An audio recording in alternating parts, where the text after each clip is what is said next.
Bonjour bien-aimés de Dieu.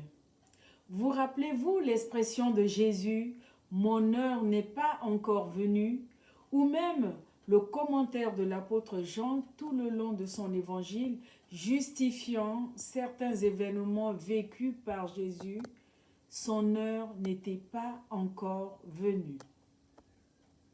Notre passage du jour vient de l'évangile de Jean au chapitre 17, verset 1, où Jésus, après avoir parlé à ses disciples, lève les yeux au ciel et s'adressant à son Père dit « Père, l'heure est venue. Fais éclater la gloire de ton Fils pour qu'à son tour le Fils fasse éclater ta gloire. » Parcourons rapidement l'évangile de Jean pour voir dans quelles circonstances Jésus a prononcé ces mots. C'est lors des noces de Cana en Galilée que Jésus prononça cette phrase pour la première fois alors qu'il n'était qu'au début de son ministère. Alors que Jésus et ses disciples étaient invités à ce mariage, le vin manqua et Marie, la mère de Jésus, le lui fit remarquer. Jésus répliqua à sa mère en Jean 2,4 « Est-ce toi ou moi que cette affaire concerne?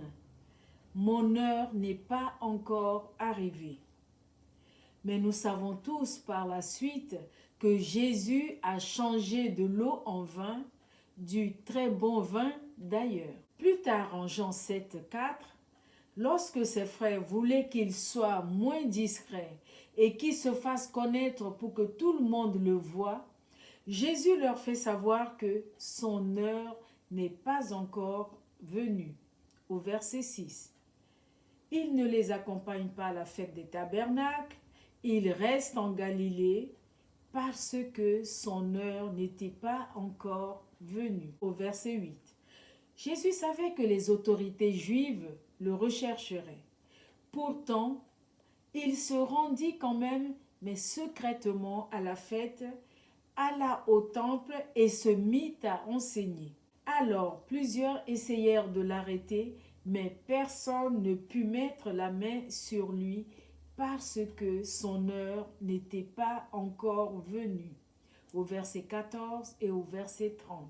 Au chapitre suivant, le chapitre 8 donc, nous retrouvons Jésus toujours en train d'enseigner dans la cour du temple et nous lisons « Personne n'essaya de l'arrêter parce que son heure n'était pas encore venue. » Jean 8, 20. L'heure n'était pas encore venue pour Jésus de quitter ce monde et de retourner auprès de son Père car il n'avait pas encore achevé la mission que son Père lui avait confiée. À quoi correspondait donc cette heure de Jésus? Cette heure correspondait à son rejet injuste par les chefs religieux et les gens du peuple. Cette heure correspondait à sa condamnation par les autorités romaines, mais surtout à cette heure redoutable où Jésus subirait le jugement divin à notre place. Jésus s'est écrié en Jean 12, 27 « Maintenant mon âme est troublée, et que dirais-je, Père, délivre-moi de cette heure. » Mais c'était précisément pour cette heure de l'expiation de nos péchés qu'il est venu. Il voulait glorifier son Père par sa mort. C'est pourquoi il ajoute aussitôt « Mais c'est pour cela, pour cette heure, que je suis venu. Père, glorifie ton nom. » Le Père avait décrété le moment où Jésus devait être rejeté et mourir pour nos péchés.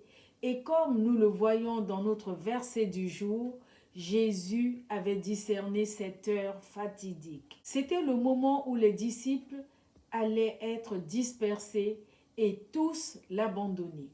C'est ainsi que Jésus a pu dire en Jean 16, 32, « Voici, l'heure vient, et elle est venue, où vous serez dispersés chacun chez soi, et où vous me laisserez seul. Mais je ne suis pas seul, car le Père est avec moi. » L'abandon et la solitude de Jésus ont été plus que compensés par sa communion parfaite avec son Père. Jésus connaissait toutes les souffrances par lesquelles il aurait à passer, mais il connaissait aussi la joie qui était devant lui, quitter ce monde pour aller au Père après avoir accompli l'œuvre qu'il avait à faire. Son heure était venue pour passer de ce monde au Père. Bien-aimés, puissions-nous, à l'exemple de Jésus, faire montre de consécration et de fidélité dans l'engagement que nous prenons, en allant jusqu'au bout de la mission, quoi qu'il en coûte, pour la gloire de notre Dieu. Amen. Prions ensemble. Seigneur Jésus, c'est en sondant les Écritures que nous comprenons que ces heures de terribles souffrances que les hommes t'ont infligées pour le rachat de nos péchés étaient présentes dans tes pensées depuis le début de ta vie. Tu as été abandonné par tes disciples, mais aussi abandonné de Dieu afin de porter nos péchés. Reçois, Seigneur Jésus, la reconnaissance d'un cœur qui t'aime et qui t'adore profondément. Amen. Excellente journée dans la joie de savourer la victoire de notre Rédempteur Jésus-Christ. Soyez tous bénis.